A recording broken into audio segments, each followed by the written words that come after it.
Magandang araw sa lahat.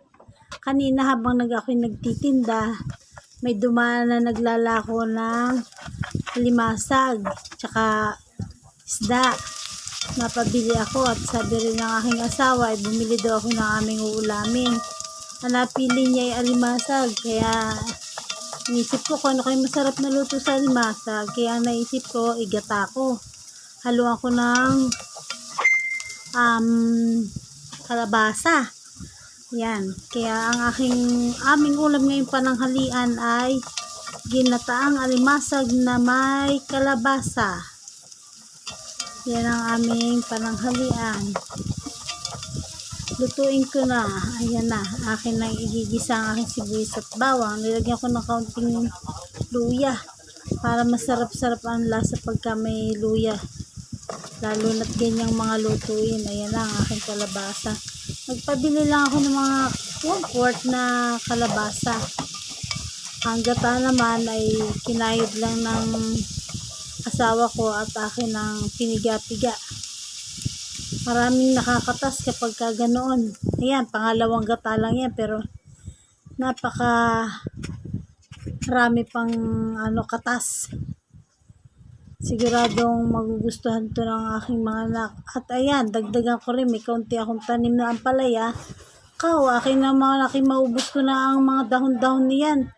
Sa dahon-dahon pa lang, aking wala na malalaglag na dahon. Lahat akin na kinukuha.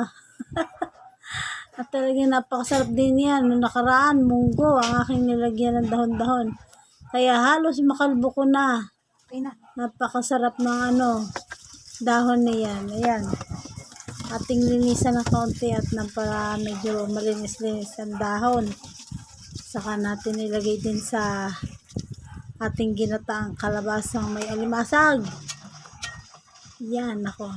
Konting naluto lang yan. Yung aking alimasag na yan ay akin na rin napakuluan kanina para medyo masarap na yung madali na siyang lutuin. Yan. Atin na lang parang isinasawag sa ating gata. Wow! Sarap ng aking gata. Napaka creamy. Lagyan natin ng seasoning tsaka paminta para mas lalong sumarap. At lagyan din natin yan ng patis. Yan ang pampalasa ko, patis ang gusto ko. Ayan na, inilagay ko ng aking dahon ng palaya. Fresh na fresh yan. Mula sa aking talbusan ng ampalaya. Napakaunti lang pala na yan. Iilang dahon lamang. Pampalasa lang at saka pandagdag kulay sa aking nilutong ginataan. Yan na ako. Mukhang napakasarap na ng aking nilulutong ginataan. Ayan. Takluban muna para mapalambot ng kaunti.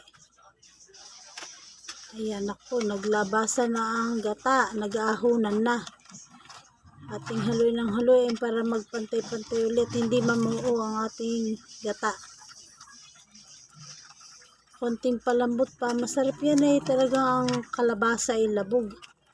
Kapag ako'y nagluluto ng ginataan, gusto ko yung kalabasa ay labog at humahalo na sa sabaw, sa gata. Napakasarap ng sabaw niya pag ganoon. Tapos manamis-namis. Yan. Napakasarap na. Ayan na, luto na po. Pwede na magkainan at malapit na rin ang pananghalian, guys. Salamat sa panunod muli sa aking pagluluto. Sana may natutunan na naman kayong simpleng luto sa aking mga patsyam na luto. Salamat muli. Paki-subscribe na rin, guys, ang aking channel para mas masaya tayo.